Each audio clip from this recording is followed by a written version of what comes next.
Everyone, welcome to nursing chronicles YouTube channel. आज की इस वीडियो में हम upcoming RRB nursing superintendent exam के लिए मल्टीपल चॉइस क्वेश्चन को सॉल्व करेंगे। फर्स्ट क्वेश्चन रहेगा हमारा, hyper secretion of growth hormone before epiphyseal fusion causes.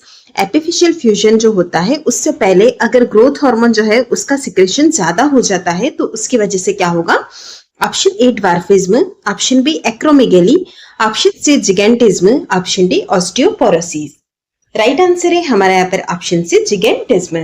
हम यहाँ पर सारे ही ऑप्शंस जो दिए गए उनका डिस्क्रिप्शन देख लेते हैं। सबसे फर्स्ट हम बात करेंगे ड्वार्फिज्म की। ड्वार्फिज्म के अंदर ग्रोथ हार्मोन डेफिशिएंसी की वजह से होता है, ना कि हाइपर सिक्रेशन की वजह से। नेक्स्ट आप देखेंगे option B acromegaly. After epiphyseal closure अगर जीएच एक्सेस हो तो एक्रोमेगेली की कंडीशन डेवलप होती है। जैसा कि हमें यहाँ पर दिया गया कि एपिफिशियल फ्यूजन से पहले तो वहां पर हमारा एक्रोमेगेली नहीं होगा। एक्रोमेगेली कब होता है? एपिफिशियल क्लोजर के बाद में। नेक्स्ट जो कि हमारा राइट आंसर है ऑप्शन से जिगेंटिज्म। बिफोर एपिफिशियल फ्यूजन अगर ग्रोथ हार्मोन एक्सेस है तो जिगेंटिज्म होता है, जिसके अंदर एबनॉर्मल इंक्रीज हो जाती है हाइट और लॉन्ग बोन ग्रोथ होता है। लास्ट है हमारा ऑस्टियोपोरोसिस। ऑस्टियोपोरोसिस के अंदर बॉन्ड डेंसिटी लॉस होती है। It is unrelated to GH hyper secretion.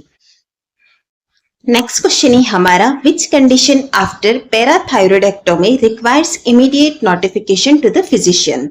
हमें यहाँ पर केस दिया गया है आफ्टर पैराथायरॉयडेक्टोमी। डेक्टोमी एक्टोमी अगर कहीं आ रहा है मतलब कि रिमूवल, अगर पैराथायरॉयड किया है इस केस के अंदर कौन सा ऐसा इमीडिएट नोटिफिकेशन होगा जो कि हमें फिजिशियन को नोटिफाई करना है।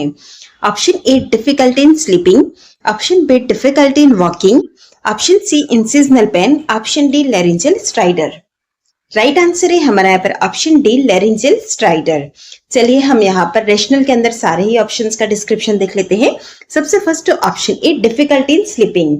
अगर हम देखेंगे पोस्ट ऑपरेटिव पीरियड के अंदर तो यहाँ पर difficulty in sleeping post operative discomfort की वजह से कॉमन और नॉन इमरजेंसी फाइंडिंग है। नेक्स्ट आप देखेंगे difficulty in walking. Difficulty in walking directly surgical complication से रिलेटेड नहीं होता है। नेक्स्ट आप देखेंगे option C incisional pain. Incisional pain भी एक एक्सपेक्टेड पोस्ट ऑपरेटिव फाइंडिंग है, लेकिन जो हमारा लैरिंजियल स्ट्राइडर है यह एक मेडिकल इमरजेंसी है जो कि इंडिकेट करते हैं कि एयरवे ऑब्स्ट्रक्शन हो गया है। इसीलिए अगर आप किसी पेशेंट के अंदर देखते हैं कि उसका पैराथायरॉयडेक्टोमी हुआ है और वहां पर लैरिंजियल स्ट्राइडर है तो वहां पर आपको इमीडिएट एक्शन की नीड होगी। तो आपको क्या करना है? फिजिशियन को इमीडिएटली नोटिफाई करना है। हमारा the thrill of an arteriovenous fistula is checked by arteriovenous fistula, जिसे कि हम एवी फिस्टुला भी कहते हैं। आपने देखा होगा हेमोडायलिसिस वाले पेशेंट के अंदर एवी फिस्टुला प्रेजेंट होता है। अब हमें यहाँ पर पूछा गया कि इस एवी फिस्टुला का थ्रिल जो होता है इसे आप किसके द्वारा चेक करते हैं। Option A colour, option B smell, option C sound, option D feel. Right answer है हमारा यहाँ पर ऑप्शन डी फील। अगर आपको एवी फिस्टुला के अंदर थ्रिल को चेक करना तो इसके अंदर एक थ्रिल जो होता है वो एक पाल्पेबल वाइब्रेशन है जो कि फेल्ड होता है ओवर द फिस्टुला, तो जो कि आप किसके द्वारा चेक कर सकते हैं? फील करके चेक कर सकते हैं। नेक्स्ट क्वेश्चन होगा हमारा, hormonal therapy used in cancer of prostate is also known as. Prostate cancer जो होता है उसके अंदर हार्मोनल थेरेपी जो दी जाती है उसका दूसरा नाम क्या है? Option A androgen deprivation therapy, option B estrogen therapy, option C testosterone therapy, option D antagonist therapy. Right answer है हमारा यहाँ पर option A androgen deprivation therapy. Prostate cancer को ट्रीट करने के लिए एस्ट्रोजन थेरेपी प्रीवियसली यूज में ली जाती थी, बट इसके साइड इफेक्ट ज्यादा थे, इसीलिए करंटली जो है प्रोस्टेट कैंसर को मेन ट्रीटमेंट के तौर पर एंड्रोजन डिप्राइवेशन थेरेपी यूज में लेते हैं, जो रेड्यूस करता है टेस्टोस्टेरोन के लेवल को। सो इस तरह से आप देख सकते हैं जो हार्मोनल थेरेपी यूज में ली जाती है वो है हमारी androgen deprivation therapy in the case of cancer of prostate. इस क्वेश्चन है हमारा, important nursing intervention prior to administration of pre-anesthetic medication is। pre-anesthetic medication को administrate करने से पहले important nursing intervention क्या होगा? Option A shave the skin, option B ask a patient to empty the bladder, option C record IO accurately, option D do deep breathing and coughing exercise। Right answer है हमारा यहाँ पर option B ask a patient to empty the bladder। Question के अंदर हमें clearly mention किया गया है प्री एनेस्थेटिक मेडिकेशन एडमिनिस्टर करने से पहले।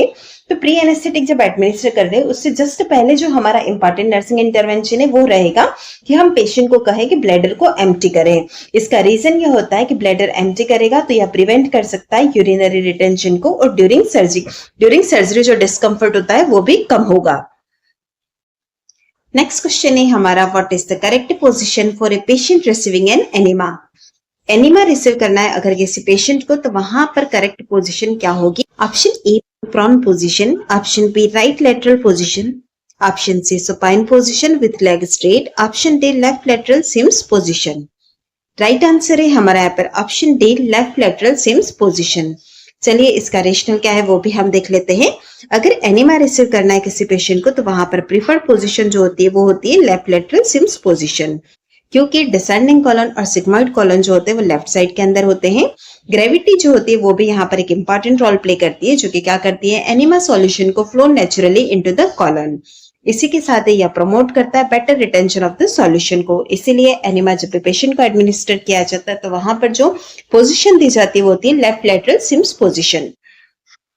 नेक्स्ट क्वेश्चन है हमारा, in which hepatitis ground glass appearance sites is thin. कौन सा ऐसा हेपेटाइटिस का टाइप्स है जिसके अंदर की जो हेपेटोसाइट्स होती है उसका अपीयरेंस ग्राउंड ग्लास देखने को मिलता है? Option A hepatitis A virus, option B hepatitis B virus, option C hepatitis C virus, option D hepatitis D virus. Right answer है हमारा यहाँ पर option B hepatitis B virus. चलिए इसका रेशनल भी हम देख लेते हैं। Ground glass hepatocytes is a classic histological feature of chronic hepatitis B infection। Hepatitis B infection chronic हो जाता है यानी कि लॉन्ग ड्यूरेशन के लिए हो रहा है तो वहां पर आपको हेपेटोसाइट्स जो है वो ग्राउंड ग्लास हेपेटोसाइट्स देखने को मिलेगी। अब बात आती है कि इसका ग्राउंड ग्लास अपीयरेंस क्यों होता है? Accumulation of hepatitis B surface antigen HBsAg within hepatocytes। Hepatocytes जो होते हैं उसके अंदर क्या होता है, HBsAg जो होता है उसका एक्यूमुलेशन हो जाता है और cytoplasm appear finally granular in glassy under microscopy.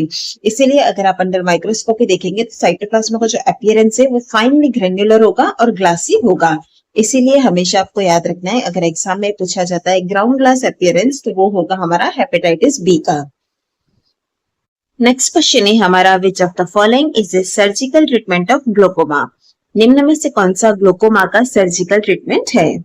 Option A trabeculectomy, option B cataract extraction, option C laser photocoagulation, option D retinal detachment surgery. Right answer है हमारा यहाँ पर ऑप्शन ए ट्रेबेकुलेक्टोमी। ट्रेबेकुलेक्टोमी से एक ड्रेनेज चैनल क्रिएट होता है for aqueous humour, जिससे क्या होगा, आईओपी यानी कि इंट्राओक्यूलर प्रेशर रिड्यूस होगा। नेक्स्ट आप देखेंगे option B cataract extraction. Cataract extraction जो होगा उससे आप कैटरेक्ट को ट्रीट कर सकते हैं, ना कि ग्लोकोमा को। नेक्स्ट आप देखेंगे लेजर फोटोकोएगुलेशन या मेनली डायबिटिक रेटाइनोपैथी जैसे केसेस के अंदर यूज में लिया जाता है। और लास्ट आता है हमारा रेटाइनल डिटैचमेंट सर्जरी, जैसा कि इसके नाम से इंडिकेटेड है, या डिटैच्ड रेटाइना को ट्रीट करने के लिए यूज में ली जाती है। क्योंकि हमें यहाँ पर पूछा गया है सर्जिकल ट्रीटमेंट ऑफ ग्लूकोमा, तो राइट आंसर जाएगा हमारा ऑप्शन ए ट्रेबेकुलेक्टोमी को। नेक्स्ट क्वेश्चन है हमारा, a nurse has to apply erythromycin ointment to a newborn, where should it be placed? एक नर्स है जिसे कि अप्लाई करना है इरिथ्रोमाइसिन ऑइंटमेंट को न्यूबॉर्न के अंदर, तो यहाँ पर पूछा गया कि इरिथ्रोमाइसिन ऑइंटमेंट जो होगा उसे कहाँ पर प्लेस करना चाहिए? Option A on the cornea, option B under the eyelid, option C lower conjunctiva या lower conjunctival sac, option D upper conjunctiva. Right answer है हमारे यहाँ पर option C lower conjunctiva. Newborns के अंदर इरिथ्रोमाइसिन आई ऑइंटमेंट अप्लाई किया जाता है टू प्रिवेंट ऑप्थेल्मिया नियोनेट्रम। और हमेशा आपको याद रखना है, जब भी आप आई ऑइंटमेंट को अप्लाई कर रहे हैं तो आपको आई का कौन सा पार्ट है जहां पर अप्लाई करना है, lower conjunctival sac. Lower conjunctival sac eye ointment apply करने के लिए एक स्टैंडर्ड साइट है। नेक्स्ट क्वेश्चन है हमारा, which vitamin is synthesized by the skin on exposure to sunlight. कौन सा ऐसा विटामिन है जो कि स्किन के अंदर सिंथेसाइज होता है सनलाइट से एक्सपोजर पे? Option A vitamin A, option B vitamin D, option C vitamin C, option D vitamin B12। Right answer है हमारा यहाँ पर ऑप्शन बी विटामिन डी। चलिए हम इसका रेशनल देख लेते हैं। स्किन जो होती है उसके अंदर क्या होता है, 7 डिहाइड्रो कोलेस्ट्रॉल होता है। सनलाइट के अंदर जो यूवी बी रेज होती हैं वो कन्वर्ट कर देती है इसे प्री विटामिन D3 के अंदर। प्री विटामिन D3 जो होता है वो कन्वर्ट हो जाता है विटामिन D3 के अंदर कोलिकैल्सिफेरॉल। यह था हमारा process of vitamin D synthesis.